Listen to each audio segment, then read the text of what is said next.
L'invité du jour est vice-président de Lidl, l'une des enseignes préférées des Français. Bonsoir Michel Biérot. Bonsoir Benjamin Duhamel. Merci beaucoup d'être avec nous ce soir dans Tout le monde veut savoir.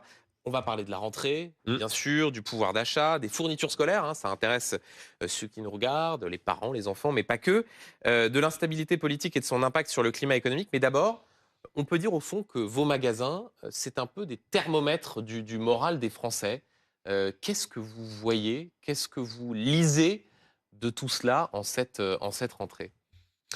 C'est une rentrée qui est encore une fois compliquée pour les Français. Et c'est vrai que nos magasins, tous les Français passent dans nos magasins, plusieurs millions chaque semaine. Donc c'est une rentrée compliquée parce que même si on est dans une déflation aujourd'hui, le mois d'août, j'ai regardé les chiffres ce L'inflation, matin. donc, les prix baissent. Exactement, les prix baissent. Sur le marché global Ouais. de l'alimentaire, on est à moins 1%, moins 0,9. Mais le consommateur, les Français, le voient pas parce qu'on est encore à plus 11 par rapport à il y a 2 ans. Donc les prix sont encore assez élevés. Et donc, c'est effectivement une rentrée compliquée. Et donc, qu'est-ce que font les Français dans ce cas-là? Ils font des arbitrages. Et donc, il y a une déconsommation des produits plaisir, une déconsommation des produits frais. Le poisson, c'est aujourd'hui assez catastrophique. C'est-à-dire qu'au fond, on se concentre sur l'essentiel, le minimum absolu. Exactement. Tout ce qui faisait les petits plaisirs pour les enfants.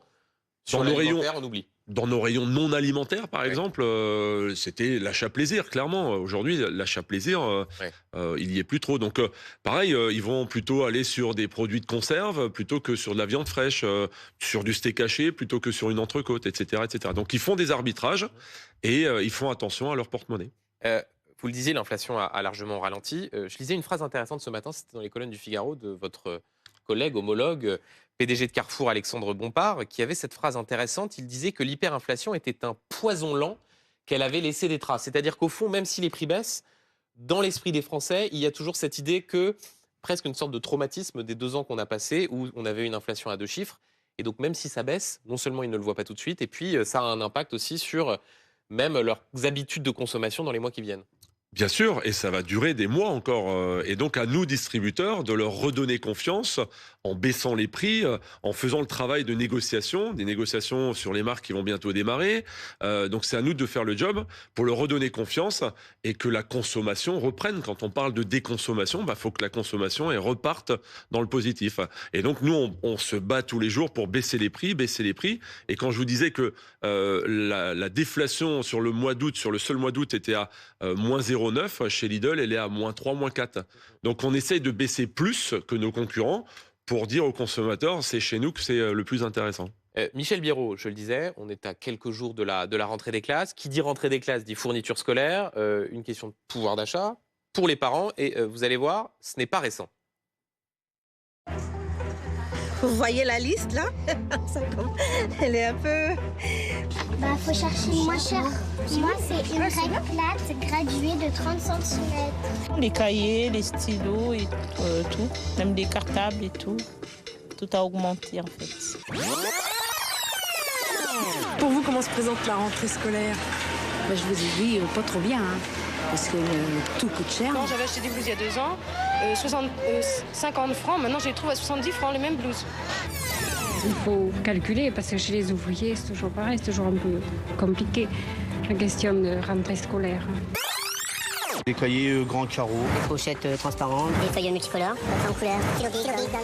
On va essayer de regarder des prix et essayer de surtout foncer sur des promotions pour faire baisser la facture. 10% sur une gomme à 1 euro, je ne sais pas si on le ressent vraiment. Les affaires scolaires, ça devrait pas être aussi cher, quoi. Il y a 400 pages, 6,33 €, on peut s'acheter un sandwich avec ça.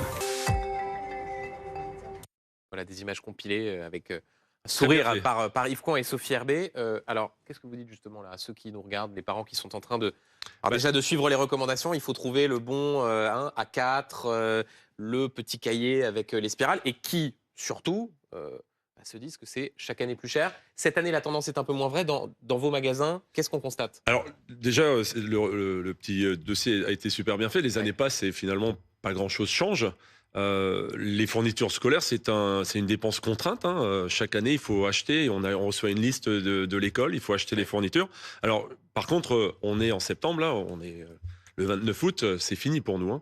les achats, les fournitures scolaires chez Lidl. En tout cas, déjà, on n'est pas le spécialiste des fournitures scolaires, mais c'était plutôt au mois de juillet, mi-juillet, fin juillet et tout début août où on les a vendus. Mais là aussi, les gens, ils font des arbitrages, les gens, ils font attention à leurs dépenses. Et donc, là où peut-être l'an dernier, ou il y a 2 ans, parce que l'inflation n'était pas à ce niveau-là, ils achetaient 2 stylos d'une grande marque. Cette année, ils vont acheter 2 stylos d'une marque de distributeur, parce que les marques de distributeurs, on le vend en poupe et n'arrêtent pas encore sur le mois d'août, sont montés en flèche. Mais est-ce que cette année, les prix des fournitures scolaires ont baissé? Très peu, parce qu'il faut savoir que les fournitures scolaires qu'on a vendues au mois de juillet, Vous les aviez achetées avant. on les a achetées il y a plus d'1 an. Ouais. Donc on n'avait pas encore cette déflation qu'on a aujourd'hui. Donc l'année prochaine, ils seront moins chers.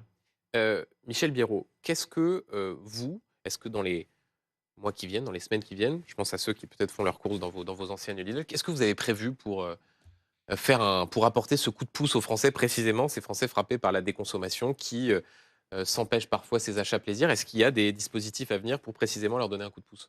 Alors je le disais tout à l'heure, là où la déflation est de 0,9 chez Lidl, elle est de 3-4%. Donc on va continuer dans ce sens-là, on va continuer à baisser les prix, continuer à faire des offres promotionnelles, c'est ce que le client attend. Et là en septembre, on a pris une décision qui est assez historique chez Lidl, c'est d'accepter les titres restaurants. Ce qu'on ne faisait pas jusqu'à présent, ce qu'on n'a jamais fait en 35 ans. Et ça, forcément, ça va amener un flux de clients, parce qu'aujourd'hui, il y a énormément de clients qui utilisent ces titres restaurants pour des dépenses alimentaires. Et en plus, pendant tout le mois de septembre, on va leur dire, si vous avez la carte de fidélité Lidl Plus, vos titres restaurants vaudront 10% de plus. Donc si vous achetez pour 50 € une partie en titre restaurant, vous aurez un bon d'achat de 5 €. D'accord, donc ça c'est la nouveauté, la Tout à possibilité d'utiliser la carte ticket restaurant. Avant de parler du climat et un peu de politique, c'est toujours difficile de demander aux patrons de grandes distributions de faire des pronostics sur l'évolution des prix dans les mois qui viennent. Est-ce qu'on peut se retrouver avec une situation comme ce qu'on a vécu ces 2 dernières années, où globalement, il y a quand même des raisons de se dire qu'on va vers quelque chose de plus stable? Non. Non seulement on va vers quelque chose de plus stable, mais on va vers des baisses. Les baisses vont continuer. Bien sûr, les baisses vont continuer. Et encore une fois, c'est notre métier de distributeur. Les négos des marques nationales vont démarrer. Les négos des marques de distributeurs, c'est tous les jours. Et on le voit, les prix vont continuer à baisser.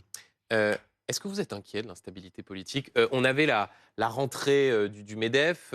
On a vu des patrons faire des interviews dans la presse en disant on a des carnets de commandes qui sont moins remplis. Certains craignaient l'arrivée au pouvoir du nouveau Front populaire, avec un programme et des mesures sociales qui étaient conspuées par un certain nombre de grands patrons.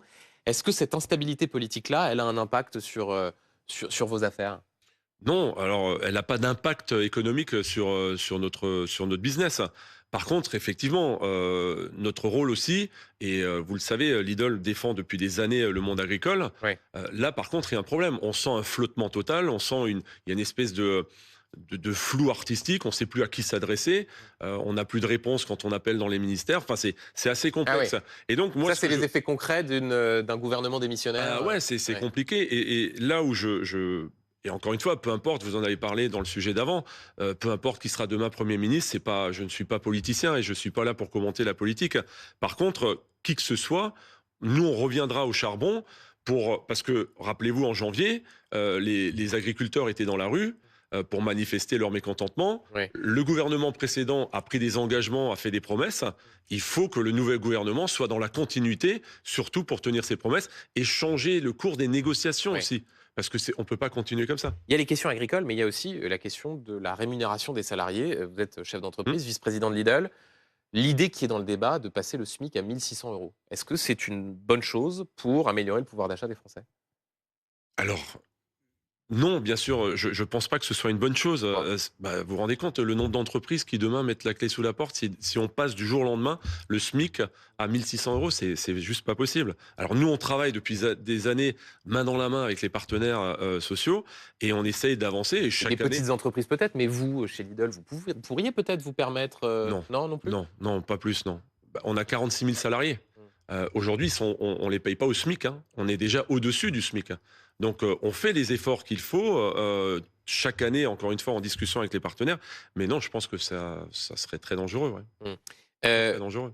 Une dernière question, Michel Biérot. On parlait juste avant de la situation politique, on va continuer à en parler tout à l'heure. Certains évoquaient, alors là c'est l'hypothèse Bernard Cazeneuve qui agite, mais certains disaient pourquoi pas un chef d'entreprise, quelqu'un voilà, qui serait pragmatique, qui ne viendrait pas du monde politique. Ce serait une bonne idée ou pas? Pourquoi pas? Ça pourrait peut-être remuer un petit peu dans les ménages, mais encore une fois, nous on est distributeurs, on n'est pas politiciens. Oh, j'ai le souvenir d'avoir entendu votre collègue Michel-Édouard Leclerc dire que la politique lui donnait un peu envie. Je ne suis pas Michel-Édouard Leclerc, je suis un autre Michel, mais en tout cas, non, encore une fois, il faut de la continuité. Peu importe qui prendra le poste de Premier ministre, il faut de la continuité. Est-ce que les Français ont voté pour de la continuité? Si vous voulez, dans mon domaine, ça fait des années qu'on se bat pour changer le cours des négociations. Aujourd'hui, il y a des négociations qui sont dans l'opacité la plus totale. Donc il faut que le nouvel gouvernement prenne ça à bras-le-corps et que l'Assemblée nationale travaille sur une nouvelle loi, parce qu'on parlait juste avant la dissolution, on parlait quand même d'Egalim 4. Egalim 1 date de 2019. Donc il faut travailler Egalim 4, mais que ce soit la dernière et pas Egalim 25. Et vous dites, Michel Biérot, stabilité, ça veut dire qu'un gouvernement nouveau Front Populaire, ce serait pas une bonne idée pour vous? Ça n'incarnerait pas la stabilité? Je ne suis pas commentateur de la vie politique. Moi, qui que ce soit, peu importe, je travaillerai avec et on reprendra notre bâton de pèlerin pour défendre le pouvoir d'achat des consommateurs et pour que la consommation reprenne. Merci beaucoup, Michel Biérot, vice-président de Lidl, d'être venu sur le plateau de Tout le monde veut savoir. On fait une très courte pause et on continue à parler de la situation politique dans le duel du jeudi. Deux fortes têtes face à face, Raquel Garrido, l'ex-députée insoumise, et l'éditorialiste Franz-Olivier Gisbert. À tout de suite.